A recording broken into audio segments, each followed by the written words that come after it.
এই ঢাকার বাইরে গেলে আমি গেলে আমার নিরাপত্তার জন্য সাথে 2টা গাড়ি নেওয়া লাগে, অন্তত একটু স্বাস্থ্যবান 20-25টা ছেলেকে নিয়ে যাওয়া লাগে, যে হামলা টামলা হলেও যারা প্রতিরোধ করতে পারে। তারপর ওইখানে একটা প্রোগ্রামে গেলে আবার একটা প্রোগ্রাম আয়োজন করতেও খরচ আছে।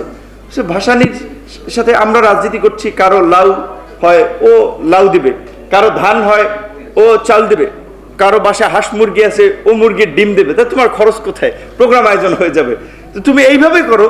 তুমি তো আওয়ামী লীগ বিএনপির মতো বড় দল না, তুমি তো এমপি মন্ত্রী হও না, এখনই তুমি ওদের মতো বিশাল বিশাল সমাবেশ করবা, লাখ লাখ পয়সাপাতি খরচ করবা। তুমি রিক্সাওয়ালা, ভ্যানওয়ালা, কৃষক, সাধারণ মানুষ, এদেরকে নিয়ে রাজনীতি করো, তুমি এদেরকে টার্গেট করো, এই প্রতিষ্ঠিত লোকজনকে তুমি পাবা না। মানে এইভাবে উনি বলতো।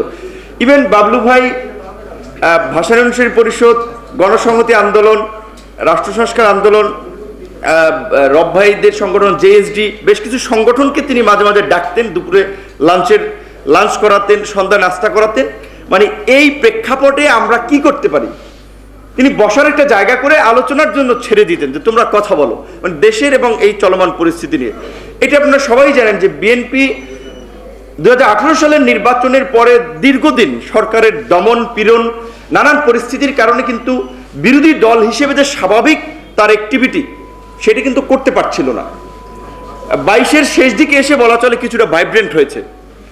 ইউএসএর নিষেধাজ্ঞার একটা প্রভাব আমাদের বিরোধী দলের রাজনীতিতে তখন পড়েছিল, যদিও আমরা সেটা কাজে লাগাইতে পারিনি। শেখ হাসিনা যদি ওই সময় বিরোধী দলে থাকতো, সব থানা ঘেরাও করতো, যে পুলিশের উপরে নিষেধাজ্ঞা, র্যাবের উপরে নিষেধাজ্ঞা, প্রতিষ্ঠান শেষ করে ফেলছে। তো যাই হোক, আমরা বিরোধী দল অনেক পরিস্থিতি সুযোগ পেয়েও ওই সেন্সে আমরা এই ধরনের একটা দৈত্য দানবীয় সরকারকে আঘাত করে নামাতে পারিনি, সেটা আমাদের একটা দুর্বলতা ছিল। তো জাফরুল্লাহ চৌধুরী আমাদেরকে এই যে বসাইতেন, কথা বলতেন, আমরাই কথা বলতাম, তিনি কোনো পরামর্শ দিতেন না। তারপরে আমরা এই গণতন্ত্র মঞ্চ প্রকৃত অর্থে গঠন করে কিছুটা আন্দোলন সংগ্রাম কর্মসূচির মধ্যে দিয়ে আমরা শুরু করি, এবং তিনি বারবার বলতেন যে ঢাকায় বৈশা, ঘরের মধ্যে বৈশা সভা সেমিনার করে কিছু হবে না, তোমরা বাইরে যাও, জেলায় যাও। মানে তিনি তৃণমূলের লোকজনকে ভাইব্রেন্ট করার জন্য ওই দিকে যাওয়ার জন্য অনুপ্রাণিত করতেন। তারপরে যাই হোক, আন্দোলন তো শেষ পর্যন্ত বিএনপির এইরকমের একটা দুরবস্থা কাটিয়েও জাতির নেতৃত্ব দেওয়ার জন্য একটা উপযুক্ত জায়গায় তারা পৌঁছেছে। আমরাও সহযোগিতা করেছি, কারণ আমরা মনে করেছি যে বিএনপির মতো একটা সুসংগঠিত দল, যার ইউনিয়ন পর্যায় পর্যন্ত একেবারেই একটা সুসংগঠিত কাঠামো আছে, কাজেই তারা এবং আমরা বাকি বিরোধী দল সবাই যদি মিলে মিশে একটা আন্দোলন করি, তবেই এই সরকারকে আমরা সরাতে পারবো, আদারওয়াইজ না। যেই কারণেও কিন্তু মত পথের ভিন্নতা সত্ত্বেও, এবং দেখেন যে বিএনপির এই সময় বামপন্থী, ডানপন্থী সবাই কিন্তু বিএনপিকে আমির মেনে একটা আন্দোলনে ঝাঁপিয়ে পড়েছিল। যাক, আমরা সেখানে কৌশলগত ভুলের কারণে সেটা আমাদের মানে সাকসেস হয় নাই। এখন আবার হয়তো সামনে আন্দোলন হবে, কারণ স্থানীয় নির্বাচন আমরা বর্জন করছি। নির্বাচন বর্জন করে যদি আমরা আন্দোলন করে সরকারকে সরাতে না পারি, তাহলে তো নির্বাচন বর্জন করার তো কোনো সফলতা থাকবে না, যে প্রাতিষ্ঠানিকভাবে তারা সব দখল করে নেবে। হ্যাঁ, ভোট হচ্ছে না, নির্বাচন হচ্ছে না, নির্বাচনকে তো কার্যত নির্বাচনে পাঠিয়ে দিয়েছে, ভোটকে গুম করেছে, কিন্তু আমরা দেশের নাগরিক হিসেবে তো এই অবস্থা আমরা মেনে নিতে পারি না। আজকে যেটা আমি বলছিলাম একটা কথা, যে আমাদের যখন গ্রেপ্তার দমন পীড়ন চলছে, সে সময় আমরা রাজনৈতিক দল করিনি, ছাত্র আন্দোলনই করি, ছাত্র যুব সংগঠন নিয়ে। সেই সময় একবার তিনি আমাদের ছাত্রদের মুক্তির জন্য স্বরাষ্ট্রমন্ত্রীর বাসায় গেছিলেন, উলফাত ভাইকে নিয়ে, বাবলু ভাইকে নিয়ে, বদিউল আলম মজুমদারকে নিয়ে, যে ছাত্র, কারণ সে সময় আমরা রাজনৈতিক দল করি না, যে এরা তো ছাত্র বিশ্ববিদ্যালয়ের, কারণ ওই ছাত্রদের মায়েরা বাবারা গণশাস্ত্রে গিয়ে জাফরুল্লাহ চৌধুরী স্যারকে ধরেছে।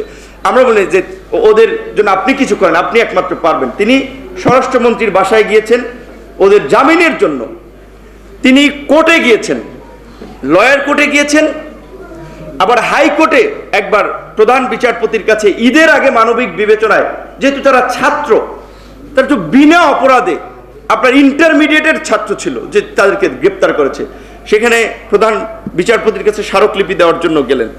তো তিনি কেন এই বয়স হয়েছে বলছেন হুইল চেয়ারে নিয়ে আদালতে যাবেন, এখানে গেলেন।